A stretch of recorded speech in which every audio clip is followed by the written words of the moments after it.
It's June, and that means it's time for Pride books.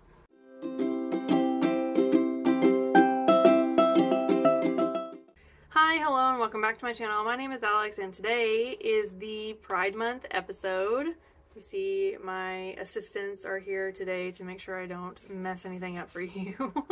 So yeah, today's post is all about Pride books. Okay, when I was making the list, because like I always do a Pride post in June, and I was like, okay, don't recycle. Try to get other books on the list. Well, it's not identical to any of the other lists, but as I was making the list, like all the books I really wanted to talk to you about today were mostly women love women, or like sapphic books. And I was like, well, I can't make it an entire sapphic post because this is supposed to be about pride, like it's supposed to be about diversity. And so yeah, I am going to make a sapphic post next month in July, I think is usually when I do that. And I will talk specifically more about sapphic books. I do have some sapphic books on the list today, but it's not nearly what I had when I started making the list. I went back and revised, and I tried to hit as many categories on the rainbow flag as possible. But yeah, I have 6 books to share with you today that are some of my favorite Pride books with lots of good diversity in them. Before we get into it, make sure you hit all the buttons down below so you know when I'm posting. I post every week, and all we do on this channel is talk about books. So if you like listening to people talk about books, here I am every week doing just that for you. Sorry, I had to break up the little fight that was happening back there. Yeah, let's not waste any more time. Let's get into it. Okay, the first book I'm going to talk to you about today is Felix Ever After by Kacen Callendar. Okay, I've talked about Felix Ever After on my channel before. I can't not talk about this book because it's absolutely so beautiful, and it was my first trans book I ever read, and it just remains one of my favorites, okay? So, Felix Ever After is about a young trans boy that is going to summer school with all of his friends, doing art and stuff like that, and somehow someone got a picture of Felix before his transition and also released his dead name. There's a lot of really good dynamics happening in this book, but one of the biggest ones I think that's happening on the page is just like the difference between when you share things about yourself that you consent to sharing versus people sharing things about you that you don't consent to. That's a really big theme in this book, and also just like finding yourself. Felix does struggle with their identity quite a bit in this book, and like where they fall on the spectrum. And I think there's a lot of really beautiful conversations here about how sometimes having a name or a way to identify yourself is really important to some individuals, while it's not as important to other individuals. How you identify and how you think of yourself, I think, depends person to person. And so there's a lot of really good conversations about that in here as well. There's also really beautiful relationship between Felix and their father that is just so strained at the beginning, and I feel like it has a beautiful arc there where they really come to better terms with each other in the end. There was so much happening in this book, and I absolutely loved it. It blew me away. This is a YA novel, so I think this is great if you like that category. I've been staying away from YA recently, but I still really, really love this book. And I think the rep in this book, the rainbow rep and also the BIPOC rep, is done really, really well. And it just ticked so many boxes. Like, Kacen Callendar really blew it out of the water. And yeah, I highly recommend this. I can't make a Pride post and not talk about Felix Ever After because it's one of my favorite books. The next book on my list is Jonny Appleseed by Joshua Whitehead. Alright, this is another one. This is another one that I've talked about a lot. Okay, but it's so good, and it's so short. Like, you could read it in a day easy. This also has just a beautiful amount of indigenous rep to it that I absolutely love. We'll do the premise real quick, so I'll stop gushing about it. Premise is Jonny is living off the reservation, and he's also currently living as a sex worker. He has to go back to the reservation for, I think it's his stepfather's funeral. And so we're seeing a few days of his life where he's trying to pull together enough money to go home.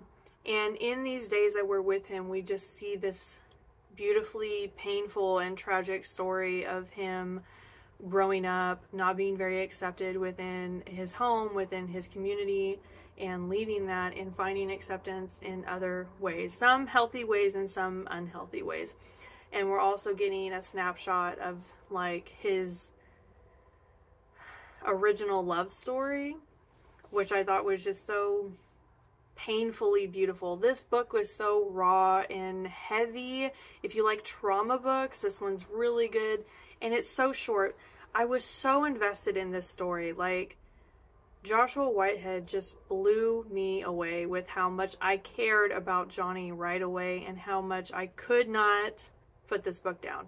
I really couldn't. I couldn't look away even though I wanted to. It was just raw and beautiful, and I absolutely loved it. This has a lot of good two-spirit rep in it too, which I thought was beautifully done. It was just so much in such a small space, and it just worked so well. This one was fantastic. I absolutely loved it.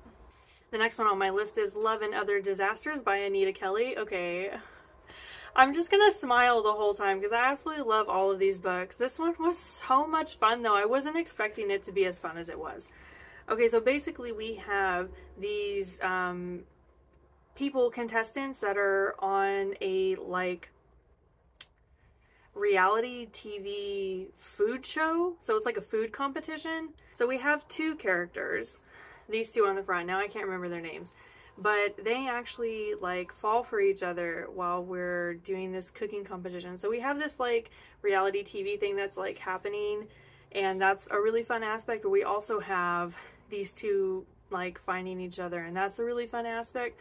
And also the main character, one of the main characters is trans, and this was like a really huge thing for the TV channel that's like doing this competition.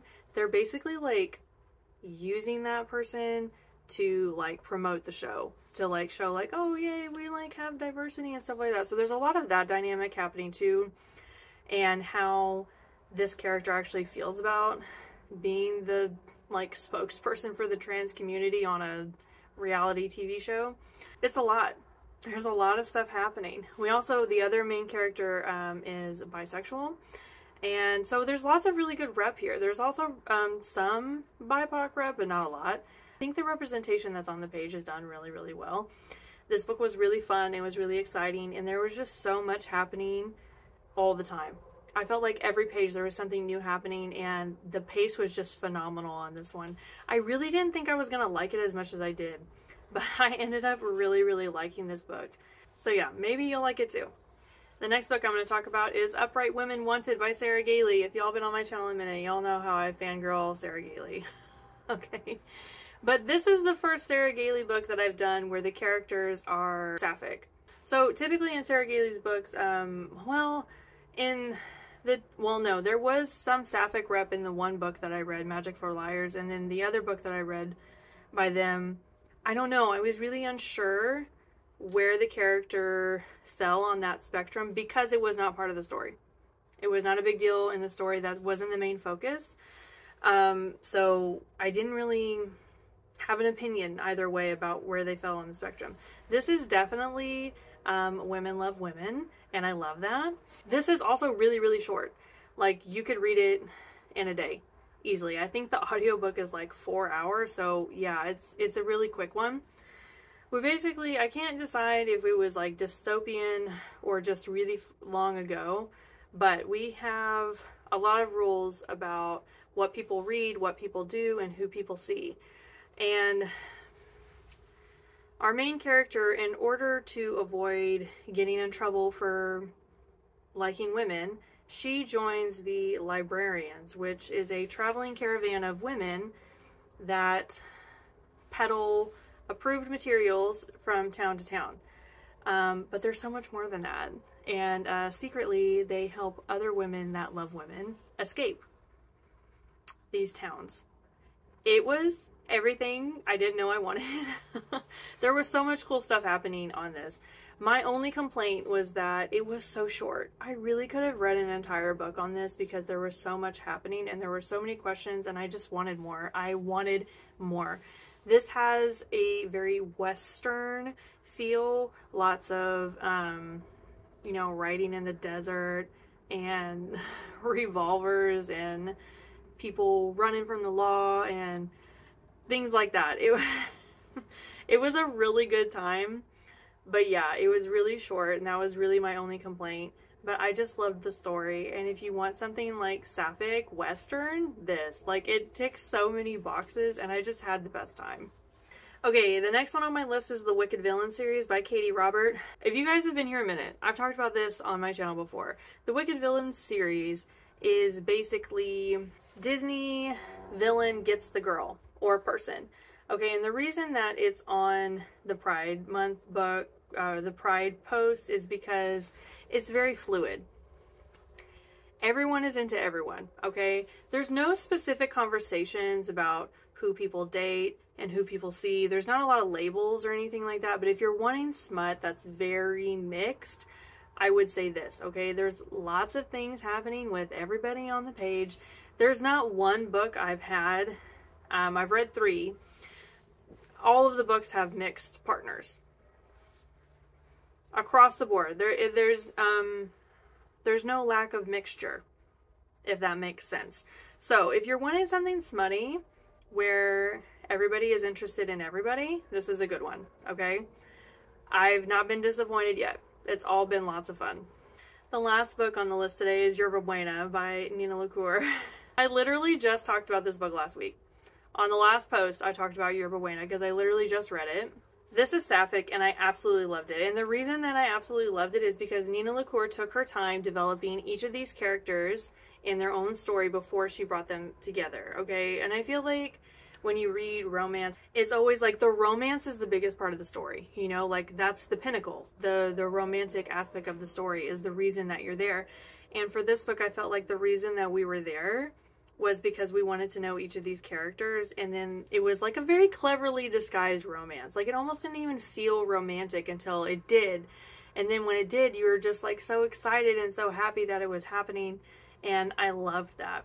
LaCour took her time building out each of these characters. If you like trauma books, there's lots of trauma in this one that I absolutely love. LaCour is just so good at writing trauma. She breaks my heart so easily, but then puts me right back together. I was really nervous about this book, but I've read LaCour before, and I loved that book. This is LaCour's first adult novel, and I have to say, please keep writing adult novels, okay? She normally does YA, and this was her debut adult novel, and it was everything. It was everything, and she absolutely killed it. So yeah, if you're wanting something sapphic, but like contemporary with some trauma and some beautiful character development, this. Okay, that's all I have for you guys today. That was the whole post, I know. I felt kind of short, but at the same time, I felt like all I was telling you was to read them. You're really not going to go wrong reading any of these books. Like, they're all some of my favorites. You should go check out some of my other Pride book posts and see if you find something you like there. I've already gotten started on my books for June, and I'm really excited about how all that's going. Make sure you hit all the buttons down below so you know when I'm posting. I post every week. And please tell me some of your favorite Pride books, whatever you're reading this month for Pride, or if you have any recommendations for me. I love taking recommendations as well. So yeah, leave me a comment. Tell me what's going on. Tell me what's up. I don't care. I love hearing from you guys. And that's all I have for you guys today. So I will see you all next time. Bye!